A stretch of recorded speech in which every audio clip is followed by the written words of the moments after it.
अंधकार से निकालकर किसी को प्रकाश में खड़ा कर देता है, वह गुरु होता है। तो सुखदेव जी कह रहे हैं ये गुरु नहीं है, मास्टर जी बोल रहे हैं, क्योंकि इन्हें डर है। हिरण्यकशिपु ने कहा इस बार इसको ले जाओ और कायदे से पढ़ाओ। गुरु जी फिर लेकर गए, लेकिन जब देखा है कि प्रहलाद तो दिनों दिन भगवान की भक्ति की ओर मुड़ रहा है, अंत में ले जाकर खड़ा कर दिया हिरण्यकशिपु के सामने। ये तुम्हारा जो पुत्र है, ये दैत्य के चंदन वन में कांटे बनकर प्रकट हुआ, इसको अगर अभी नहीं संभाला गया तो आने वाले समय में ये सारे वन को नष्ट कर देगा। हिरण्यकशिपु को लगा अगर किसी अंग में कोई ऐसा रोग हो जाए जो असाध्य है तो उस अंग को ही काट देना चाहिए, नहीं तो पूरे शरीर को समाप्त कर देगा। तो क्यों ना प्रहलाद को ही मृत्युदंड दे दिया जाए। अब तो मारने के उपाय करने लगा है। ले जाकर सबसे पहले ऊपर पहाड़ से फेंका गया प्रहलाद को, तो भगवान नाव बन गए। पुनः पता चला तो ले जाकर हाथियों के सामने डाल दिया गया, तो हाथियों ने उठाकर पीठ पर बैठा लिया। सर्पों के सामने डाला गया तो सर्प सारे फूल बन गए।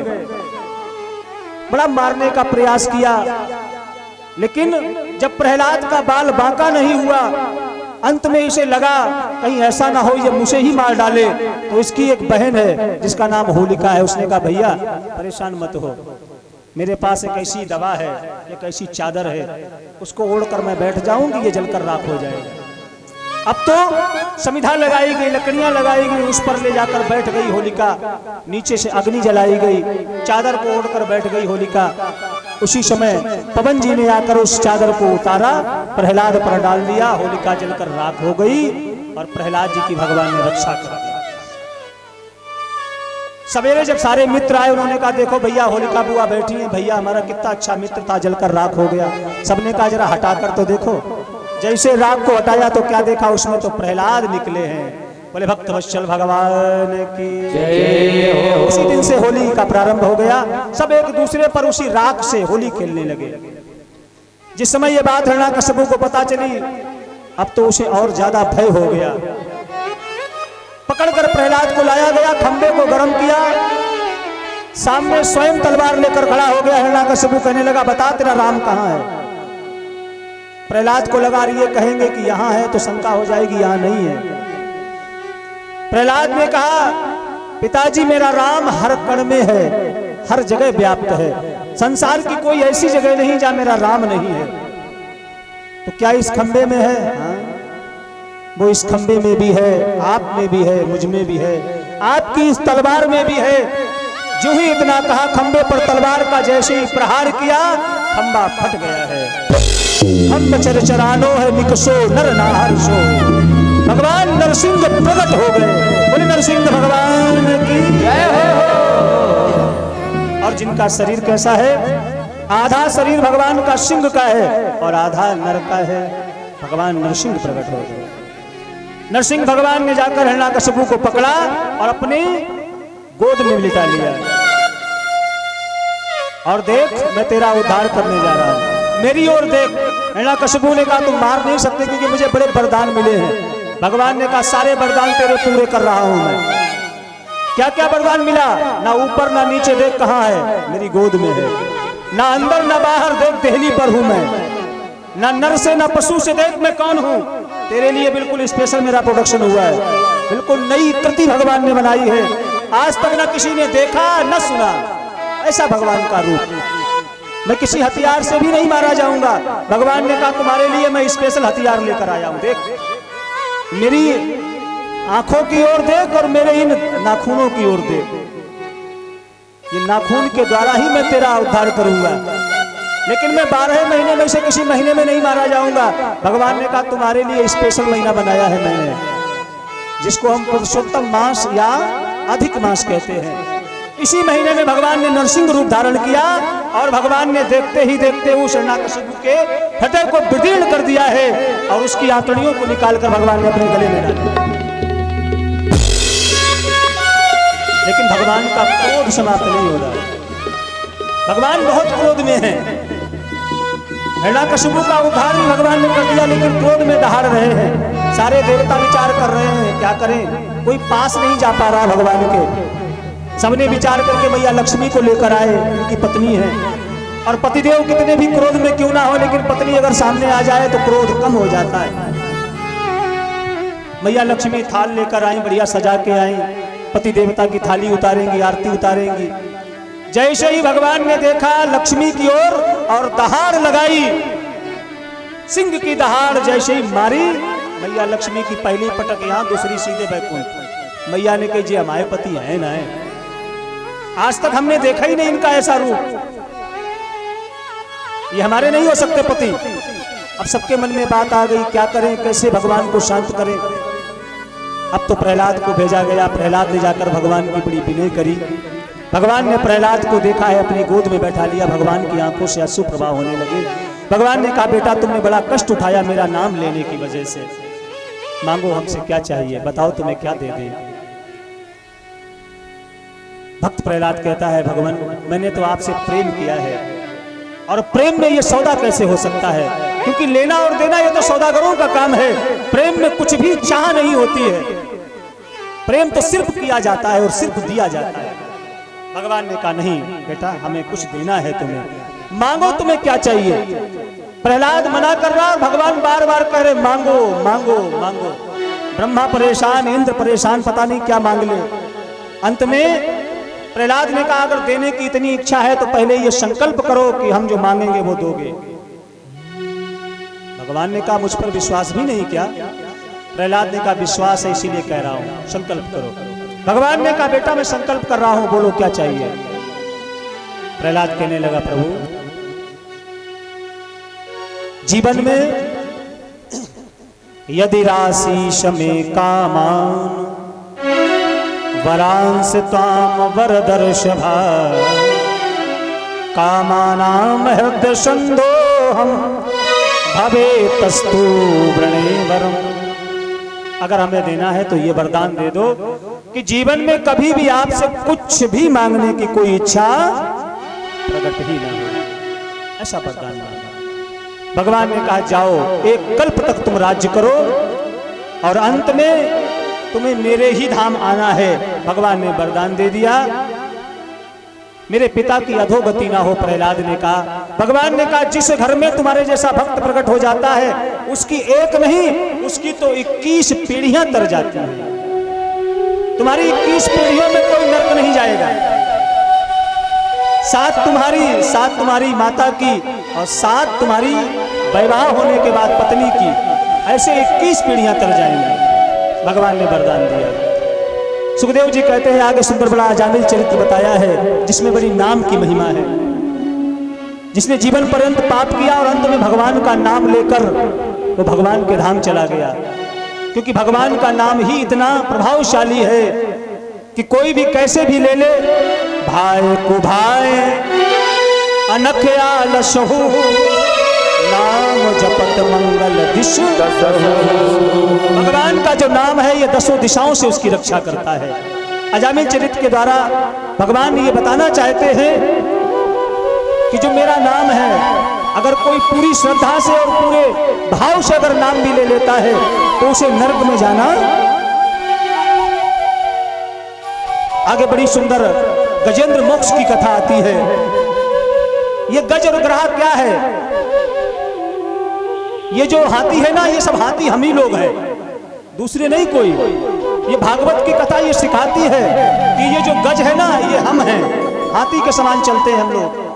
हमारा परिवार बड़ा है, हमारे पास बड़ी संपत्ति है, तो हम लोग झूम कर चलते हैं अभिमान की वजह से। लेकिन जब मगर पैर पकड़ता है तो हमें याद किसकी आती है? भगवान की। बोले महाराज घर में पैसा तो बहुत है मगर पकड़ लिया पैर, डायबिटीज हो गई, अब मीठा नहीं खा सकते। बच्चे तो हैं महाराज, 4 पुत्र हैं, 2 पुत्रियां हैं, मगर फिर पैर पकड़ लिया। क्यों? क्योंकि कोई कहना नहीं मानता है, तो यही मगर है।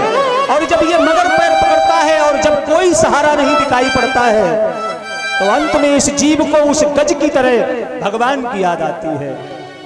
और जब भगवान की याद आती है तो संत जन कहते हैं कि भगवान तब तक किसी की रक्षा नहीं करते जब तक उसमें अपना बल होता है। भगवान कहते अभी तो ये अपने बल पर फूल रहा है ना, मेरा परिवार है, मेरे बच्चे हैं, मेरे पास धन है, मेरे शरीर में बल है, तो भगवान कहते तुझे तो अपने ही बल का बल है, मुझे कोई तुझसे मतलब नहीं। लेकिन जब कोई गज की तरह अपो बल तपो बल और बाहुबल और चौथो है बलदान, परशुर किशोर कृपा से सब भी हारे को हरि नाम सुने रे मैंने निर्बल के भगवान।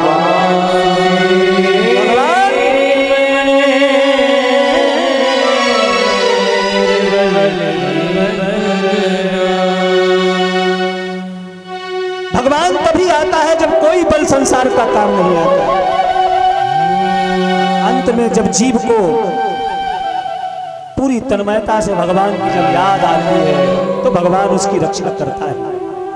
और ये कथा गजेंद्र मोक्ष की कथा हमें यही सिखाती है। भगवान ने किस प्रकार से आकर उस गज और ग्राहक का भगवान ने उद्धार किया।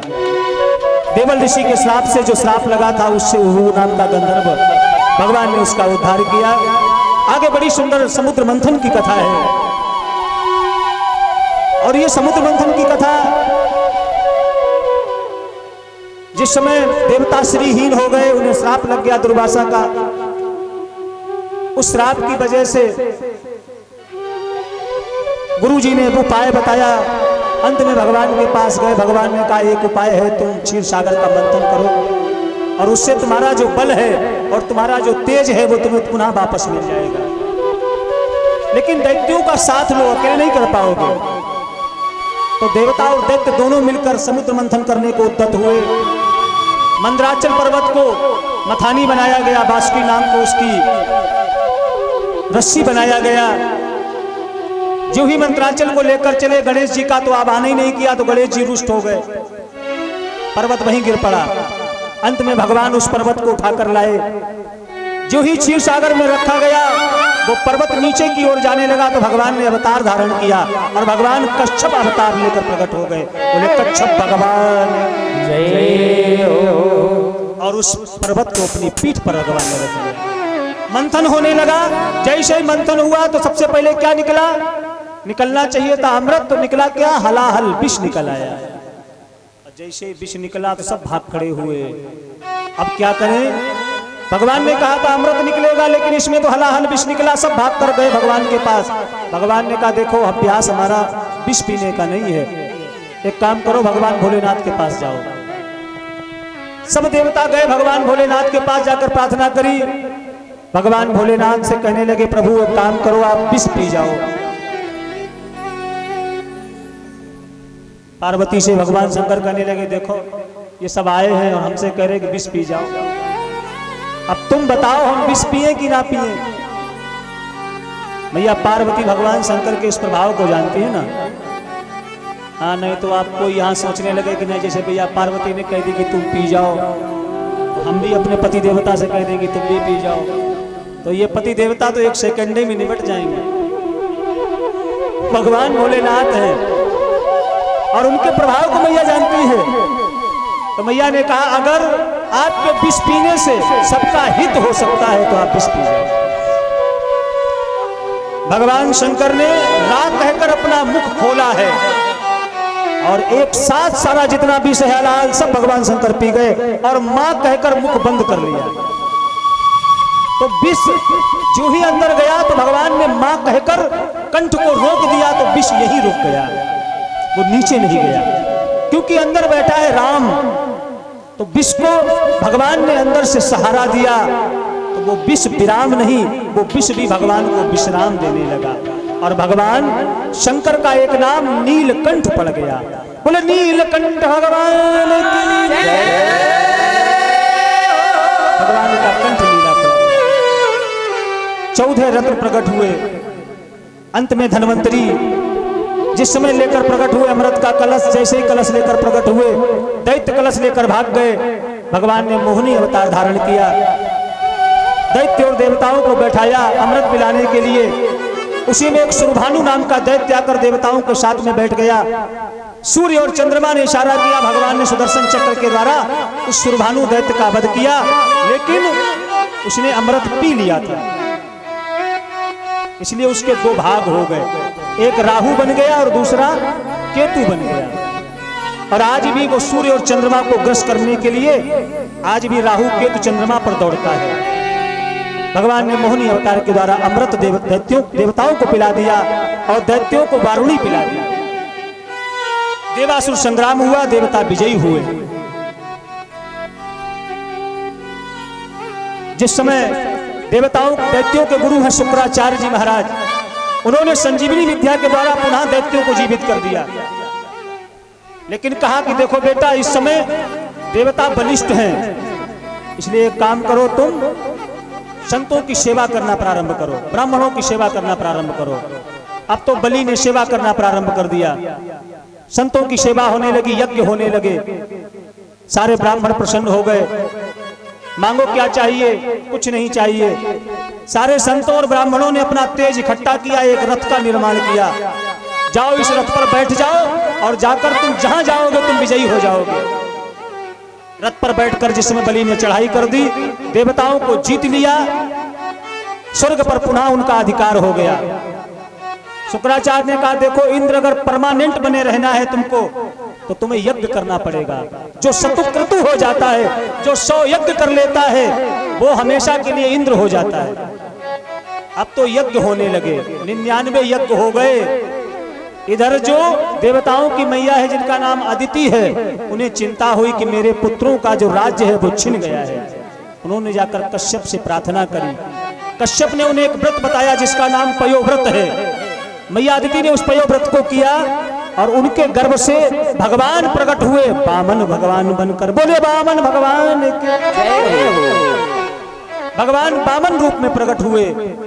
छोटे से भगवान, छोटे से चरण, छोटे से हाथ। गुरुजी ने आकर जनेऊ पहनाया, कान में गायत्री मंत्र सुनाया। गुरुजी बताइए आपको क्या दें? बृहस्पति जी कहने लगे, हमको सारे संसार का राज्य चाहिए, स्वर्ग चाहिए। वामन ने कहा, हम कहां से लाकर दें आपको? जाओ, बलि राजा है, उससे जाकर मांगो। भगवान वामन चल दिए हैं। अरे मतवारी जाकी चाल मेरो अदिति को लाल।